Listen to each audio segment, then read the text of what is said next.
একদিন সকালবেলা ঘুম থেকে উঠে চোখ কচলাতে দেখি আব্বু যখন ওয়াশরুমে গেল, মা তখন আব্বুর পকেট থেকে টাকা সরিয়ে রাখছে। তখন আমি মাকে বললাম, মা তুমি আব্বুর পকেট থেকে টাকা চুরি করো? তখন মা আমাকে বলল, এই চুপ চুপ, তোর আব্বু শুনতে পাবে, বেশি কথা বলিস না। তখন আমি চুপ হয়ে গেলাম। প্রায় সময় মাকে রান্নার সময় দেখতাম যখন মাংস রান্না করতো, আমাদের প্রয়োজনীয় মাংসের থেকেও 2-4 পিস সরিয়ে রাখতো। আমাদের যতটুকু মাছ লাগবে সেখান থেকে 1 পিস মাছ কিংবা 2 পিস মাছ সরিয়ে রাখতো। যেদিন বাজার শেষ হয়ে যেত সেদিন মা সেই সমস্ত মাছগুলো মিলিয়ে রান্না করত। আবার ওই মাংস যখন বেশি জমে যেত তখন সেই মাংস দিয়ে মা বিরিয়ানি রান্না করতো। একদিন খেতে বসে আব্বু জিজ্ঞেস করলো, কি ব্যাপার, আজকে তো মাংস আনিনি, বিরিয়ানি করলে কিভাবে? তখন মা বলল, এত কথা বলো না তো, চুপচাপ খাও। প্রায় দেখতাম মা সংসারের জন্য অনেক কন্ট্রিবিউট করছে, অনেক চেষ্টা করছে সংসারটাকে এগিয়ে নিয়ে যাওয়ার জন্য। এখন অনেক বড় হয়েছি, সেই জিনিসগুলো তেমন একটা চোখে পড়ে না। একটা সময় জমি রাখতে হলো, গ্রামের জমি নিজের চাচারা বিক্রি করে ফেলবে, সেই জমি রাখতে হবে আব্বুকে। এখন আব্বু কী করবে? তখন মা তার হাতের বালাজোড়া বের করে বিক্রি করে সেই জমিটা আব্বুকে রাখতে সাহায্য করলো। আব্বুর যখন ব্যবসায় লস হতো প্রায় মাকে দেখতাম নিজের জমানো টাকাগুলো বের করে দিত।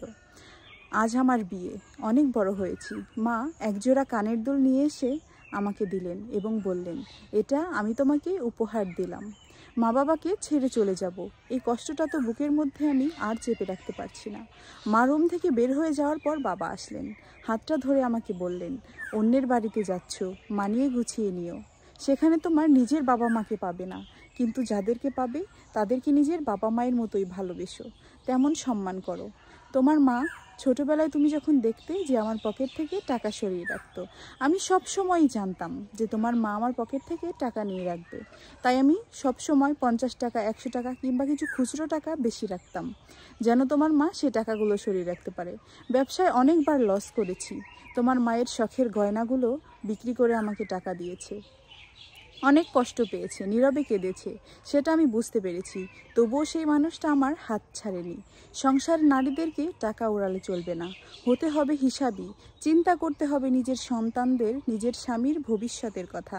কিছু নারী আছে স্বামীর টাকা পেলেই একদম ভেঙে ফেলে, জামা জুতো কসমেটিক্স কিনে খাওয়া দাওয়া করে সমস্ত টাকা উড়িয়ে ফেলে। কিন্তু একজন ভালো নারী, একজন হিসাবি নারী কখনোই নিজের স্বামীর সংসারের টাকা অযথা অন্যথায় খরচ করে না। নিজের মায়ের মতো যদি হতে পারো তাহলে জীবনে অনেক কিছু করতে পারবে।